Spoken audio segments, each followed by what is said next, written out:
Good evening and welcome to Beyond the Politics, our look at what's going on right here in the Quinte region and the people working so hard behind the scenes to make that happen. I'm your host, Paul Martin. Joining me, my regular co-host, regular columnist for the Belleville Intelligencer, Colin Mackay. Thanks, Paul.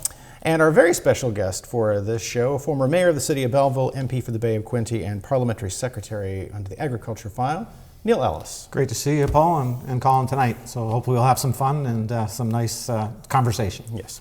So we were talking before you came on, and we'll get right into it. Of course, COVID dominates everything these days. Some big highlights, even just today, on vaccine delivery. But let's start with, you can give us some perspective, now having been in the House for some time.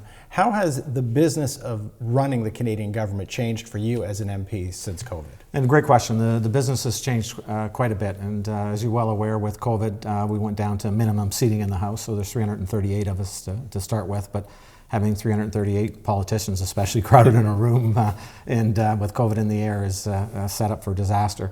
And so we went down to a sitting that was about 50 people in the House, 75 with social distancing. When we went into the black zone or the gray zone or the lockdown zone, I guess I can't figure out all those color-coded systems that we're in, we stopped going to Ottawa. So we're down to one of our members. The opposition parties do have a few more members, but they're down to maybe 6 or a handful in the House now, and we're doing everything on Zoom.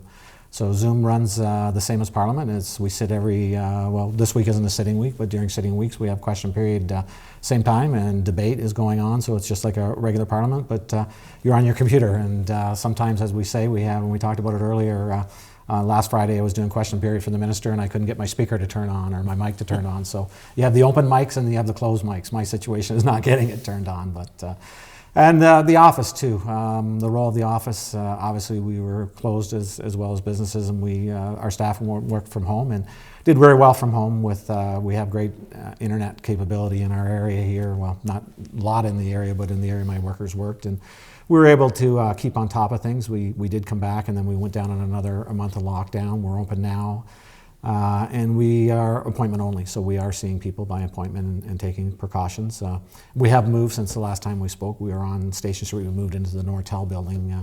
We moved just at the first of COVID, so people are fine. This is your office? Office, yeah, our office. We're in the Nortel building, but so less personal contact, but Parliament is running.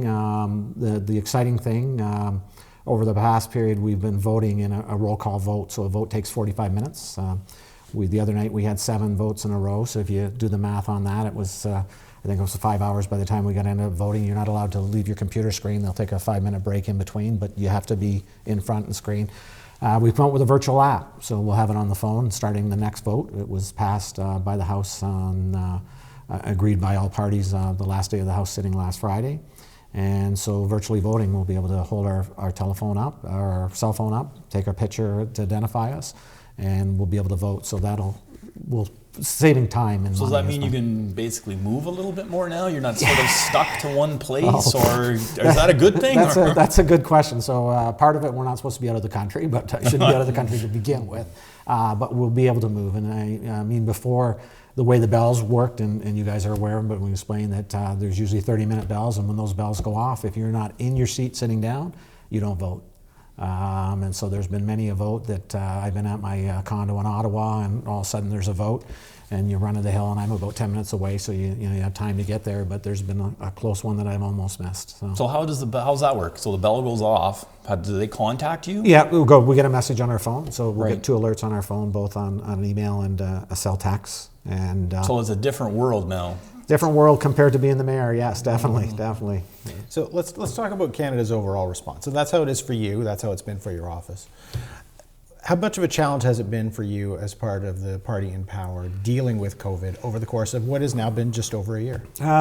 We've had different challenges, I guess, Paul, to say. And, the first challenge is when in March, and I think, we didn't realize how conditions were going to get worse, and, nobody knew what was going to happen when we locked down the borders. And, that was the toughest thing.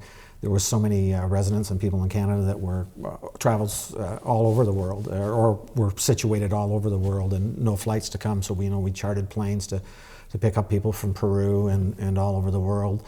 So that was the first that hit us. And then once we got through that, and there was news stories on that, we went to businesses closing and calls of what government support we can do, and I think we've done a fair job on that. We've come out with the small business loans that will let you borrow up to $40,000 and $10,000 forgivable, and then we've come up with a second batch of that.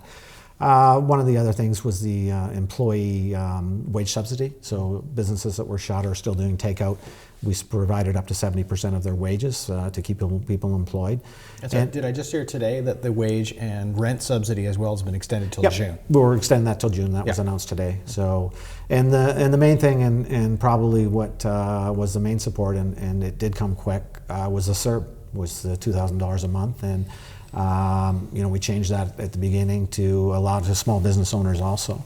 And it just shows, $2,000 a month isn't a lot of money, but it helps pay the bills when you're not working. And it was instantly, so there was no wait, having to wait a 2-week wait period. And it was received in the pockets very quickly, and the form was very simple to fill out.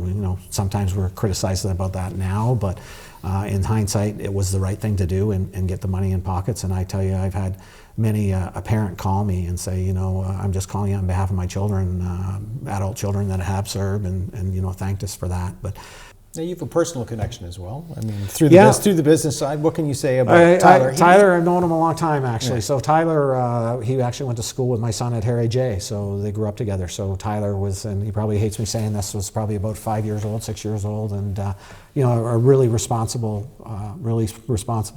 I was interested in bicycles. I hired him to work at the store, and he was started managing, and then. When I decided I left as mayor, I left the store and kind of wasn't there for about 5 years, and it was time to get rid of it, and sat down with Tyler, and he found a partner, and no turning back. So for people that don't know, just tell them what the store was.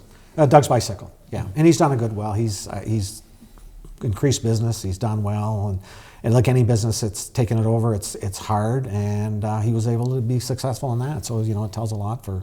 And that's where we'll have to wrap it up. Thank you so much, Neil Ellis, joining us at Beyond the Politics. Colin Mackay, as always. Coming up in our next program, we will have Belleville councillor and future election federal candidate, Ryan Williams. This has been Beyond the Politics.